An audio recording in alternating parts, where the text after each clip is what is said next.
La designación del Consejo General del Poder Judicial quiebra del principio de separación de poderes. El principio de separación de poderes, esbozado por el británico John Locke y un poco más tarde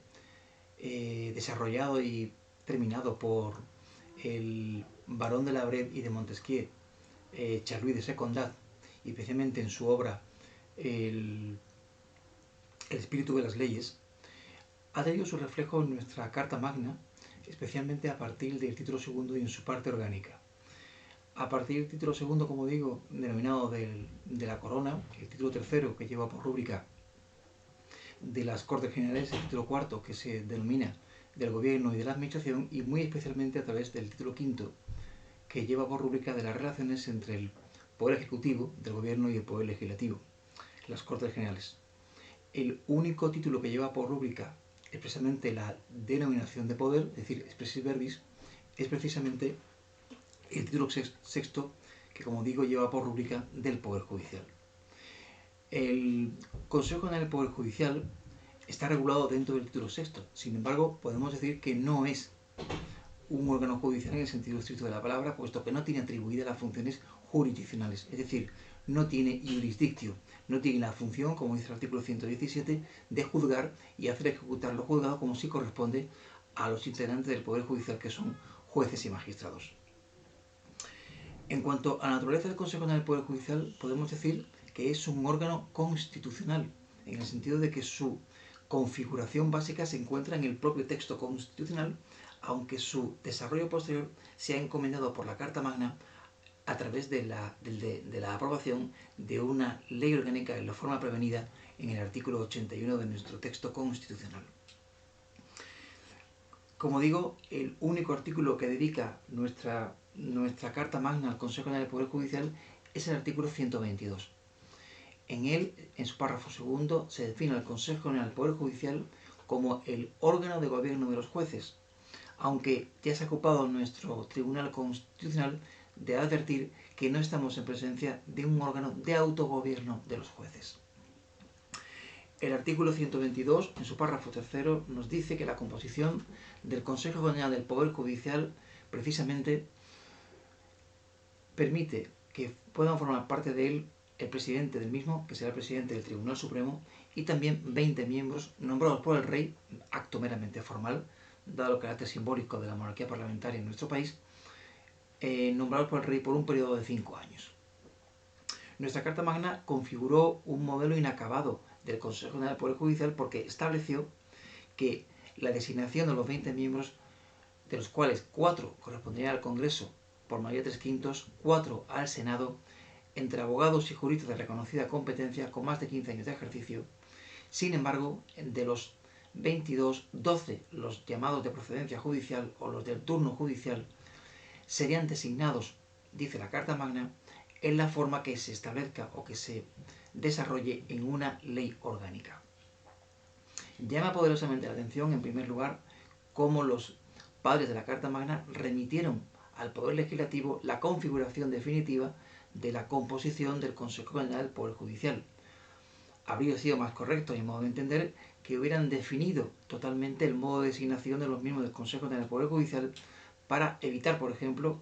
espectáculos bochornosos como los que están sucediendo en nuestro país a la hora de designar por partidos políticos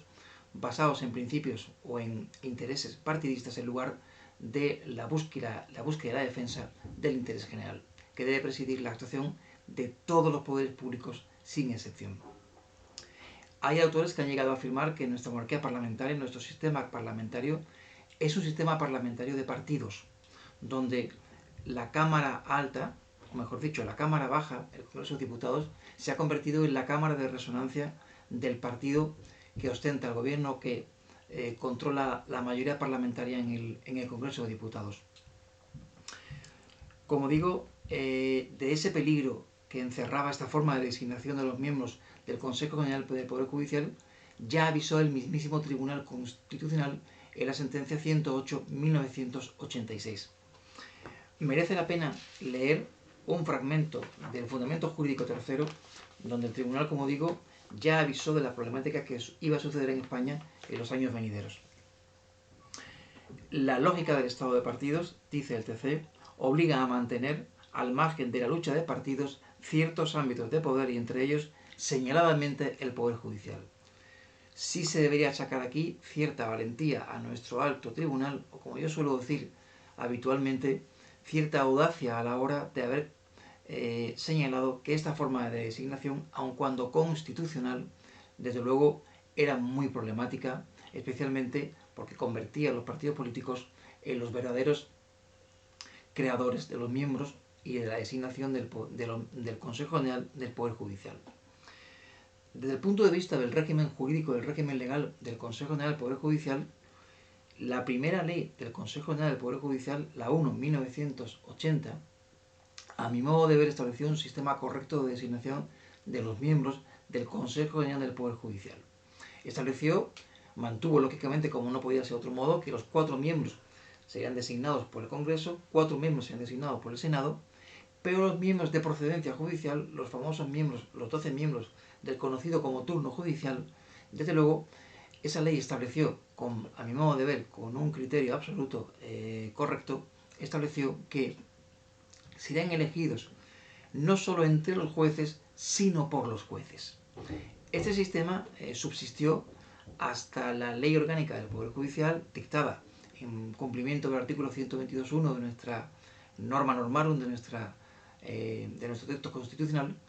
y esa Ley Orgánica del Poder Judicial estableció en sus artículos 107 a 148, como digo, el régimen jurídico del Consejo General del Poder Judicial. De forma muy resumida, vino a decir que a partir de ahora los 20 miembros del Consejo General del Poder Judicial debían ser elegidos por el Poder Legislativo, es decir, por las Cortes Generales, y en concreto,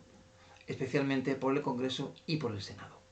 Ese régimen de designación establecido en los artículos 111, 112 y 113 de la nueva Ley Orgánica de 1985 del Poder Judicial ha sido ratificado en la Ley Orgánica de Modificación de la Ley Orgánica del Poder Judicial en el año 2013. Quizás de forma aún más rotunda. El artículo 567, en la nueva redacción que le ha dado la Ley Orgánica del Poder Judicial, en la nueva redacción que le ha dado esta Ley Orgánica 2013, como digo, ha establecido que los 20 miembros del Consejo General del Poder Judicial van a ser seleccionados por las cámaras, es decir, por las Cortes Generales. O lo que es lo mismo, para ser más concretos, de esos 20 miembros, 10 serán elegidos por el Congreso y 10 por el Senado, de los cuales, a su vez,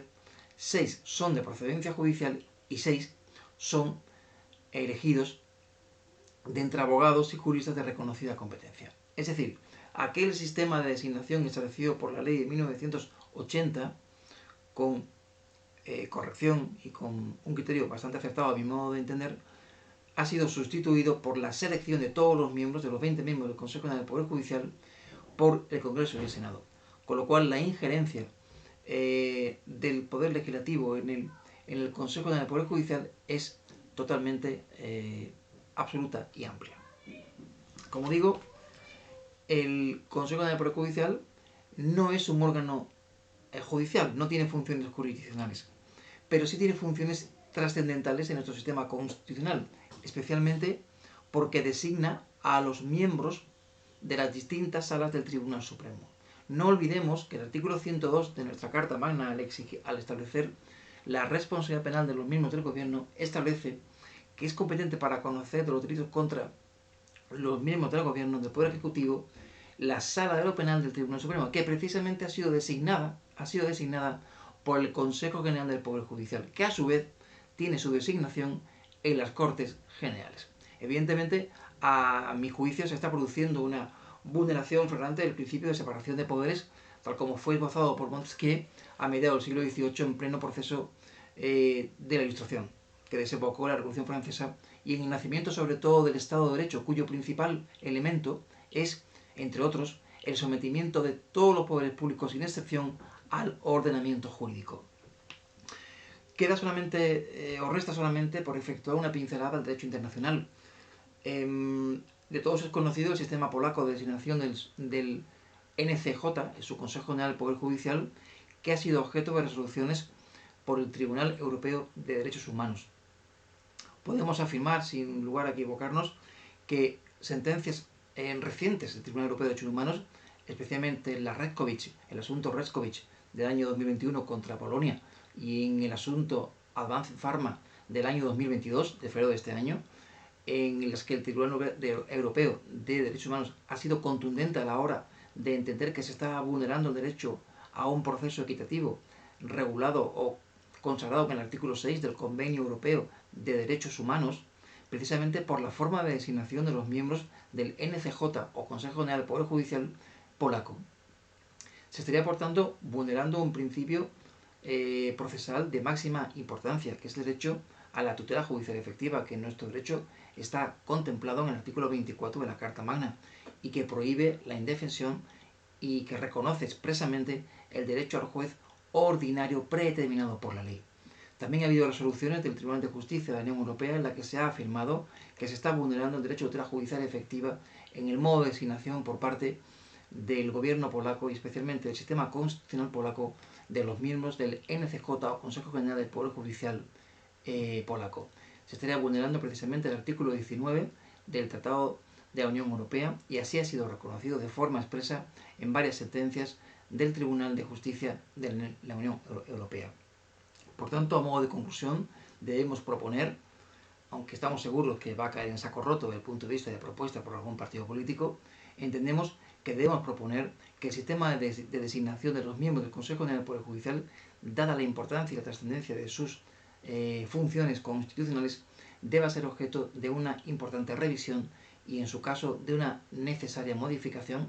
y si fuera necesario llevar a cabo la modificación del artículo 122 a través del proceso de reforma previsto en nuestra Carta Magna en su título 10. Esperemos que así sea. Gracias.